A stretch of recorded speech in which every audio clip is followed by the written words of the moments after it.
I didn't flinch when the phone rang at 2:03 a.m. When you're leading a billion-dollar negotiation, you don't sleep, you calculate, adapt, and win. And tonight, I was winning.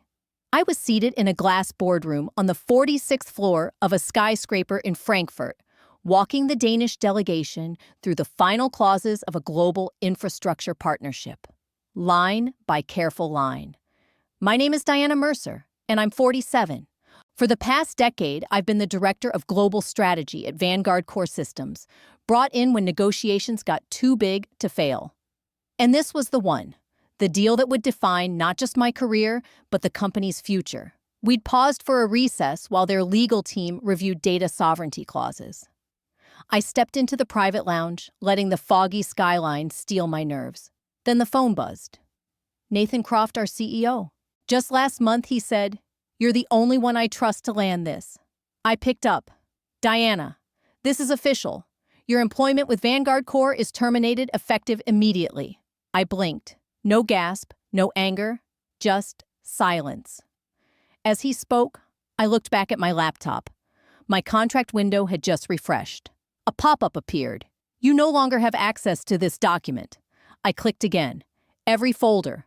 Gone. The Danish team had no idea. I walked back into the room, smiled faintly, sat down, and shut the laptop slowly. I didn't tell them I'd been erased. Instead, I folded my hands.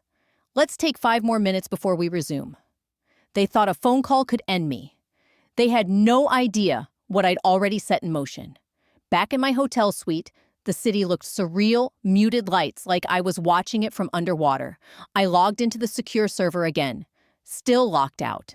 My email showed only 3 messages, none of them normal. Then I saw it, the entire email chain regarding the final contract edits. My name was gone, scrubbed as if I never existed. I dug deeper. The latest version of the contract showed a new clause buried in Section 6.3. In the event of executive removal, responsibility shall transfer retroactively to secondary signatories. It had my signature. Only I never signed it. The loop in the D of my name was off too narrow. It was a forgery. A damn good one. But forged all the same. I stared at the contract. My breath caught. They hadn't just fired me. They'd rewritten the story without me. I looked at the mug on the desk, a cheap corporate gift from last year. For excellence in global strategy. I threw it against the wall. It shattered on impact. Then I opened a hidden directory only I had access to. There it was, the real version of the contract. And something else. My leverage. They thought I was gone. But I was still holding the keys. I never signed it. The signature was close, but I'd spent years perfecting the smooth arc in the D of my name. This one dipped too sharply. A forgery? A clever one, but not mine. That's when confusion gave way to something colder, certainty. They hadn't just fired me. They were rewriting the story without me. And now I needed to find out how far that rewrite went. The next morning, sunlight crept into my Frankfurt hotel suite like nothing had happened. But everything had. What sat in my chest wasn't shock anymore. It had rotted into something heavier. Betrayal gains weight over time, especially when you begin to remember the signs you ignored. I sat at the desk, staring at the broken ceramic mug from VanguardCore still lying in pieces on the carpet. For excellence in global strategy, it once said. Now just dust. My laptop glowed, but I couldn't bring myself to open anything. Not yet. My mind drifted back to 3 weeks earlier, to that executive gala in Chicago. Candlelight, imported wine, the usual hollow speeches. The deal had just passed its first legal review. Momentum. Celebration. Nathan stood at the head of the long dining table. Calm. In control. He raised a glass. "I want to take a moment to recognize someone essential to this process," he said. "Diana has navigated every obstacle with grace, regulations, negotiations, international politics. She's irreplaceable." People clapped. I smiled, embarrassed but proud. For a moment I believed him, but now I knew better. It hadn't been admiration. It was cushioning. Flattery as camouflage. A performance rehearsed while they plotted my exit. The worst part, I let it in. I believed it meant something. After dessert, I stepped into the hallway for a call. When I returned, I spotted my younger brother Mark, who'd picked up a catering shift to help with tuition. His face was pale. "You didn't hear what they said, did you?" I blinked. What I overheard Nathan talking to Riley. The CFO asked, "What happens to the lead when this wraps?" And Nathan said, "We'll replace her quietly. She'll never see it coming." I brushed it off that night, but now I knew exactly what I had seen coming. I just didn't want to believe it. I opened a blank document. He planned it. I stared at the words, the cursor blinking like a countdown. What hurt more than the termination was knowing someone could look me in the eye, call me essential, and sharpen a blade behind their back. I wasn't irreplaceable. I was disposable. But if Nathan thought I'd fade quietly, he had no idea who he'd just cut loose. There's a sharpness that only comes after betrayal, not rage precision. And I knew where to begin. At VanguardCore, contract edits leave fingerprints, metadata, login trails, keystroke records. You just have to know where to look. And more importantly, who to trust. I reached out to Elena Park, my former legal partner and closest ally. Sharp, honest, quietly loyal. We had a private channel encrypted buried built during the Geneva project. Only 2 people had access. And I just logged back in. "Elena, I need eyes on 3 files. Nordic Deal Global Contracts folder. Quietly. Especially the signature history. Can you check who touched them? And when something's wrong?" Her reply came less than 10 minutes later. "Give me an hour. I'll ping you through Signal." I poured a cup of tea but didn't drink it. My hands were shaking. My mind kept circling Nathan's toast. She's irreplaceable. Now every word of that lie felt like a fingerprint. Exactly 49 minutes later, my phone buzzed. Signal call, Elena Park. I picked up. Her voice was lower than usual. "Diana, there's something you need to see. I'm sending it now. But brace yourself." The email hit my inbox: 3 files, 1 screenshot, 1 voice memo, and a name I didn't expect: Logan Reyes, a junior associate in legal. Quiet, new, always hanging back in meetings. I pressed play on the memo. "There are 3 forged documents," Elena said. "Someone cloned your digital signature. It's based on a 2021 NDA. Close, but the D is reversed classic forgery slip." I clenched my jaw. One file was titled, "Executive Signature Delegation Temporary Override." I opened it. There it was, my name, next to a forged signature granting full legal authority to Nathan Croft for international contract execution. Backdated to 5 days before Frankfurt, 3 days before the gala. Surgical. They used me to cut myself out. I paced the room, then sat. Just one moment to feel the fire rise. Then I moved. If this moment gripped you the way it gripped me, don't miss what comes next. Hit subscribe and stay with me, because the real reckoning is only just beginning. I exported all 3 forgeries to a secure folder, created backups, local encrypted, and one on an off-grid USB I carried out of habit. I pulled every version of the Nordic agreement I'd worked on: voice notes, edits, handwritten drafts. And I remembered someone. Eli Ramsey, compliance analyst, brilliant. Underpaid, fiercely ethical. I messaged him, "Need clean audit trail of Diox 984 NTA1. Don't log access. Just extract and pull back. Trust me." He replied, "You got it." In 20 minutes, I had the missing links. Admin override logins, odd hour edits, and 1 IP match: Nathan's executive assistant's terminal. They thought they were clever. But clever leaves fingerprints. And now I held the ink. I glanced at the mirror.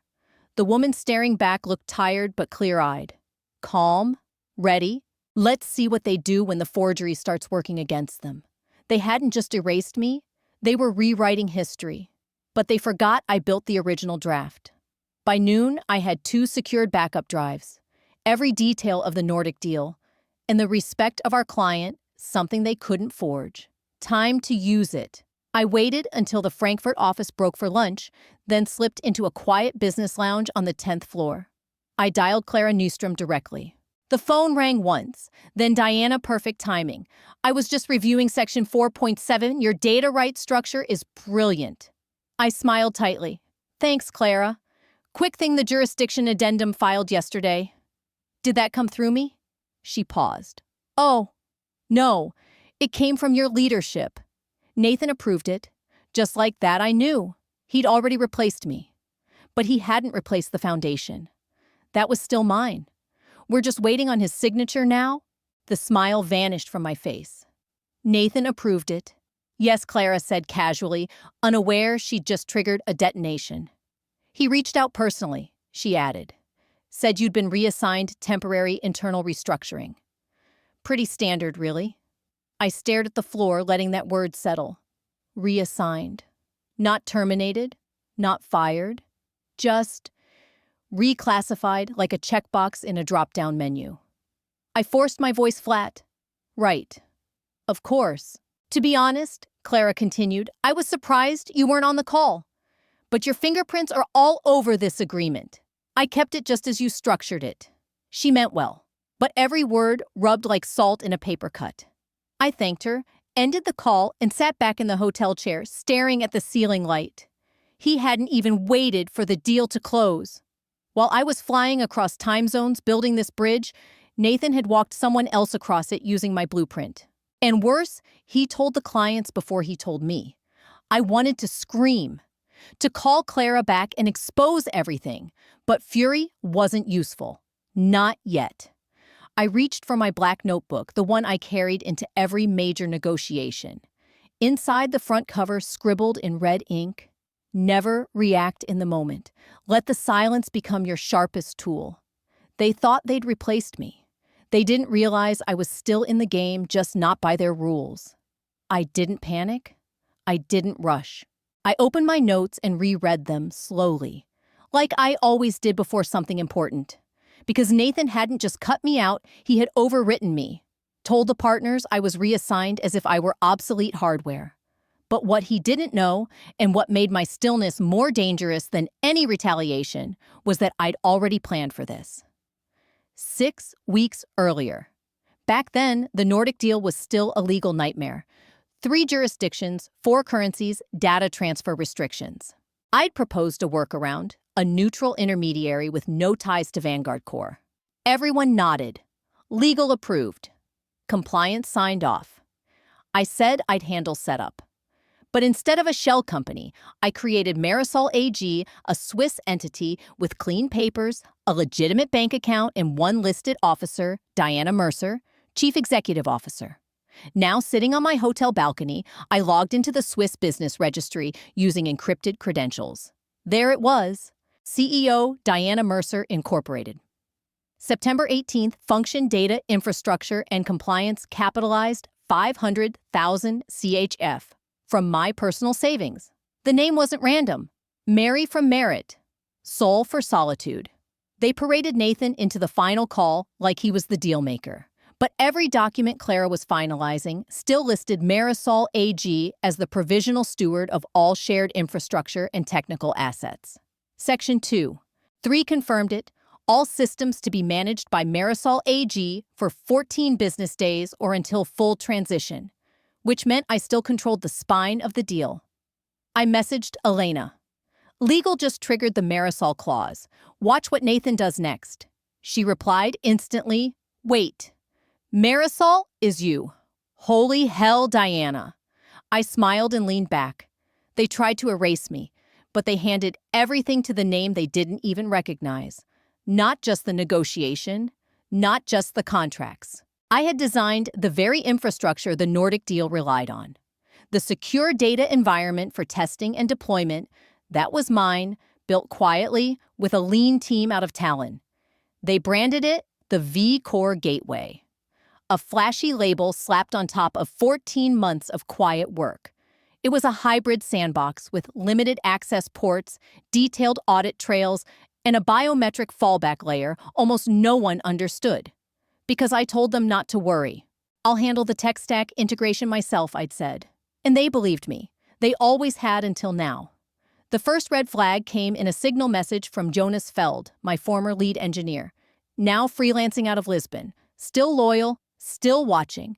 Heads up D. Frankfurt just triggered a system-wide override on the Zurich node. Full lockout engaged. You okay? I smiled. I pulled out my backup tablet and opened the system access dashboard. A blinking message waited. Access denied. Unrecognized. Biometric signature. Attempted override. 2:47 p.m. GMT user. Nathan Croft. Admin ID NC01A. They tried to force their way in. They couldn't. 6 months ago, I'd quietly embedded a failsafe into the biometric layer, retinal, and facial verification from the original architect me. No root access, no backdoor. It wasn't ego, it was insurance. And now, it was justice. I looped Jonas into a secure video call from the quiet workspace I'd rented. He appeared shadows under his eyes, desk lamp flickering. That override attempt came from inside their Frankfurt data center, he said. They're scrambling. Can't even test run the code. Perfect, I replied. You want me to unlock it? No, I want them to watch it stay locked long enough for the board to start asking questions. He grinned. Still playing long games, huh? This isn't revenge, Jonas. It's a reminder. To anyone who thinks erasing a name erases a system. At 4:15 p.m., my phone lit up. Elena internal audit just flagged total platform failure. Nathan's blaming an incomplete code base, but word got out about your biometric lock. Now the board wants answers. I typed back, because none of them ever cared to ask. I leaned back, closed my eyes. For the first time since that 2 a.m. call, I felt still. I wasn't chasing control anymore. I had it. They didn't yet know Marisol AG, the legal entity tied to the system, was mine. They just knew they were locked out. I didn't delete the system, didn't crash it, didn't infect it. I did something worse. I let it sit, untouched, untouchable, while the clock on the Nordic agreement ticked toward expiration.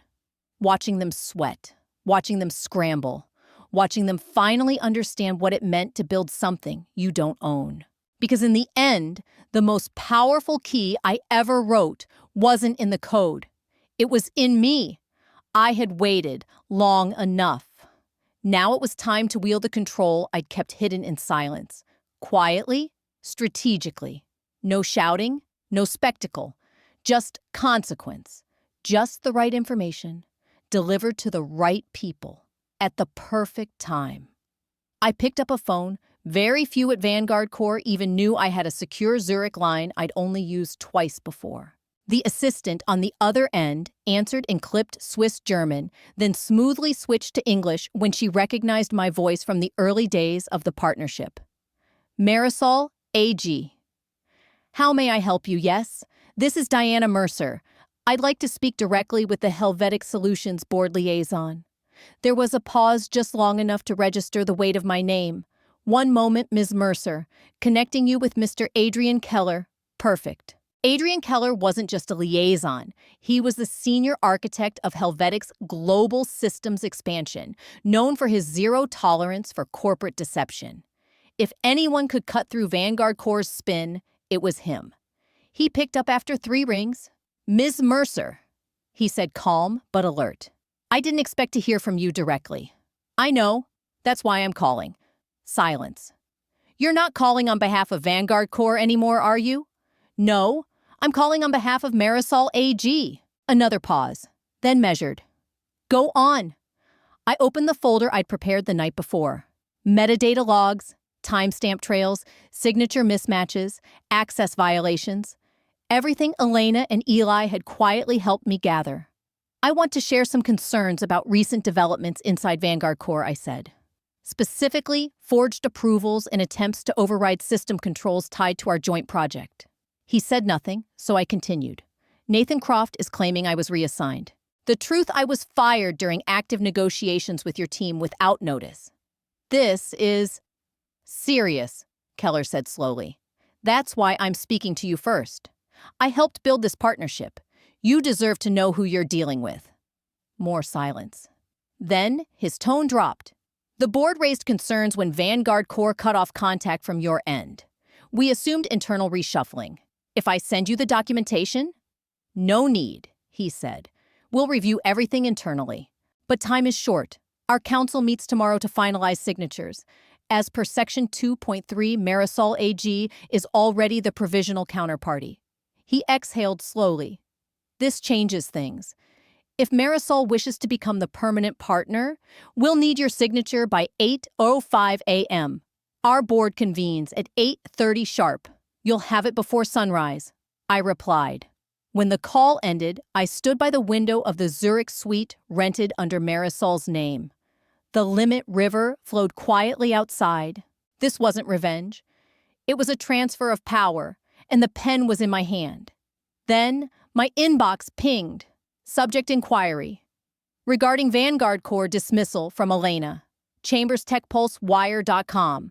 Anonymous sources. Contractual violations. Mishandling of systems. Of course. They couldn't stop the deal, couldn't break the system. So now they tried to break me. A smear campaign, last move in a failing playbook. And it had Nathan's fingerprints all over it. No one else had both the access and the motive. Only someone truly desperate would try to smear me hours before a billion-dollar signature. I stood from the desk and paced the Zurich suite. My reflection in the glass looked composed, but inside my chest buzzed like a hornet's nest. This wasn't just personal anymore. If the press ran with this, especially a name like Tech Pulsewire, it could stall the board. Or worse, scare them off entirely. They'd stolen my title, tried to seize my system. Now, they were coming for my name, the one I had built over years of late flights, bruising negotiations, and cold coffee-fueled nights. The name clients trusted when they didn't trust anyone else. I sat back down and opened the email again.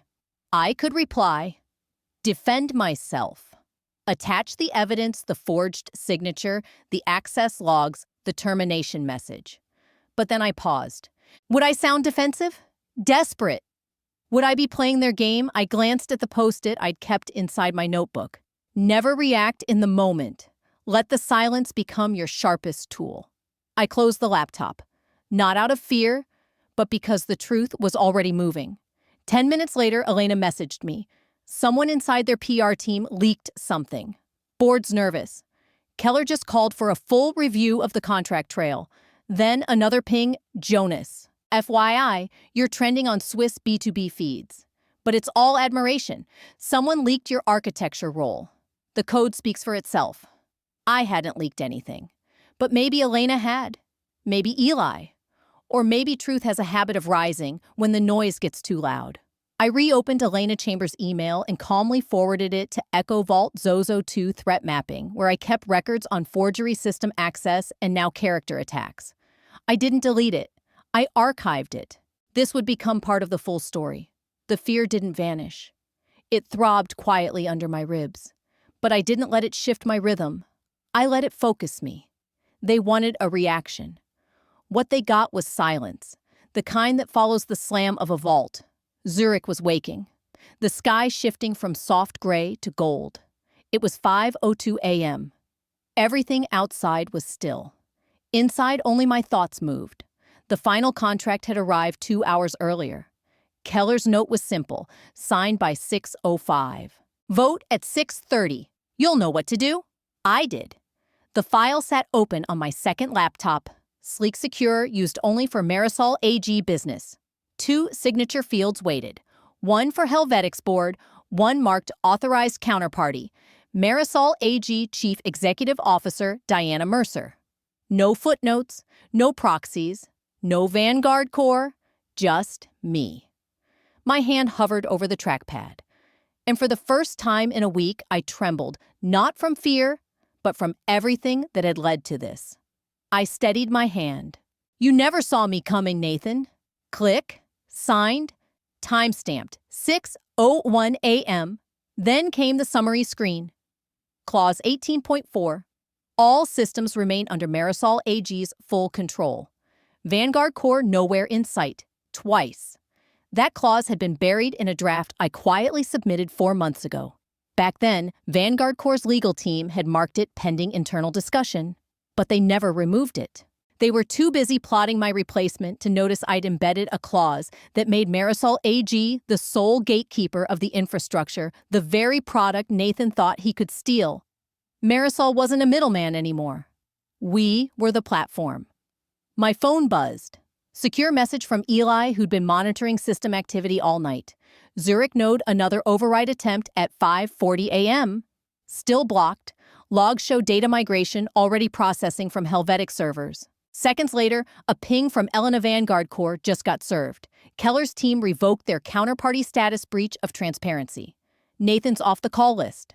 And from Jonas Data, keys authenticated. Under Marisol protocol, you officially own the backbone.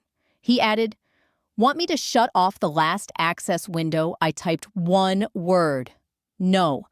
Let them watch it run without them. The sky outside turned from dusty amber to molten gold. Zurich was waking up, but I'd never felt more alert. I crossed the room to the window. They erased my name from contracts, from press, from folders, lied to clients, called me a liability. I didn't argue. I built a new gate, a new nameplate, a new legacy. And now I'd signed the one thing they never thought I'd touch again, their future without them. At 7:09 a.m., the sun broke through. I stood there, tea untouched, watching the light wash over the river and rooftops. I didn't need to check the news. I already knew. But it was the buzz from downstairs that confirmed it. I had booked 2 adjoining suites, one for work, one for Ava and Eli, who'd flown in under the radar. Rules said we shouldn't all be in the same building. But rules didn't apply anymore. At 7:23 a.m., Ava burst into the side suite, phone in hand, eyes wide. "It's happening," she said, breathless. "It's really happening." She dropped the phone on the table. The headline read, "VanguardCore shares plummet after losing 1.1 B. Deal to unknown. Entity Marisol AG. Smaller subtext, CEO Nathan Croft. Suspended pending internal review." I barely needed to read the article to picture the chaos unfolding. They had woken up thinking they had time to fix things. Instead, they opened their inboxes to find a signed contract, revoked access, and a question they hadn't prepared to answer. Who is Marisol AG? A minute later, my inbox pinged. Subject, strategic transition, complete from Adrian Kellerboard. Vote 12-0. Unanimous. Effective immediately. Nathan tried calling. We declined. More to follow. I smiled, quietly. It wasn't triumph. It was completion. At 8:46 a.m., a new message arrived. Subject, gratitude and clarity from Raphael. Steinera, Helvetic Group.ch. We reviewed the transition logs. The foresight, the structure, the ethics.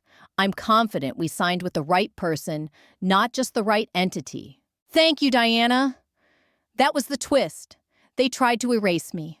But the ones who mattered, they remembered exactly who built it. And at 10:02 a.m., Eli knocked laptop in hand, grin stretching wide. You seeing this? I was.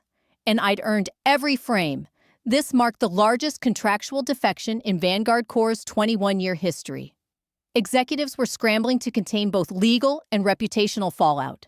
I nodded slowly, almost reverently. Let them scramble. And Nathan Eli asked, tilting his head. I shrugged. Let him answer for his own signature. There's a kind of justice that doesn't need applause. It doesn't shout or throw a punch. It just stands still while the building collapses and watches the dust settle. At 9:30 a.m., a camera crew arrived at Marisol's Zurich suite. Rain tapped lightly against the windows overlooking Bahnhofstrasse. The lights inside were soft, the atmosphere quiet, wrapped in a hum of calm control. I'd refused every press request that week, but this one felt different. Intercontinental Business Weekly. The same outlet that once called VanguardCore the most trusted tech innovator 3 years in a row. Now they wanted a full segment on Marisol AG, the unknown startup that had dethroned a corporate empire in under 72 hours. I agreed, but only on one condition: I would appear not as Diana Mercer, but as Marisol's official spokesperson. Let the story remain about the company, not the woman they tried to erase. The interview was filmed in a minimalist boardroom. No logos, no glass trophies, Just a black mic, a matte table, and a single camera. Across from me sat Leah Moreno, a seasoned journalist with eyes like surgical scalpels. "Thank you for sitting with us," she began. "It's been quite a week." I nodded. "You could say that. You've been called a mystery figure. There are whispers that Marisol didn't just appear, it was engineered, that someone with motive, history, and vision was behind it. Would you care to comment?" I smiled slightly. "We prefer to let the results speak for themselves." She leaned in, voice softening. "Just one question. Then who are you in all of this?" Outside the Zurich ticker rolled headlines, VanguardCore shares fall 18%, CEO under investigation, contract revoked. I looked into the lens. They erased my name, so I wrote it across their biggest failure. She didn't press further. She didn't have to. Later that evening, Ava messaged me, that line legendary. Startup blogs already quoting it. Eli followed with a meme, Nathan Croft staring at a monitor, captioned, "When you fire the architect, then sign her company by mistake." I laughed. For the first time in weeks, I laughed, really laughed. But I didn't post, didn't update my LinkedIn. Some names don't need to be announced. They just need to be remembered. If you've made it this far, thank you for listening, for feeling, for seeing what they tried so hard to bury. I'm not asking for applause. But if this story stirred something in you, if you've ever been dismissed, replaced, or underestimated, I want to hear from you. Leave a comment. Let me know what part hit closest to home. Share your experience. This isn't just my story, it's ours. Too many of us have been told to sit down when we were the ones building the table. My advice: don't waste your energy proving your worth to people committed to overlooking it. Document your value. Plan your exit. Own your next chapter. Quiet doesn't mean weak. Strategic doesn't mean passive. And survival doesn't mean surrender. Subscribe if you want more stories like this about power reclaimed, voices restored, and victories earned in silence. Together, we don't just rebuild. We remind them who really built it in the first place.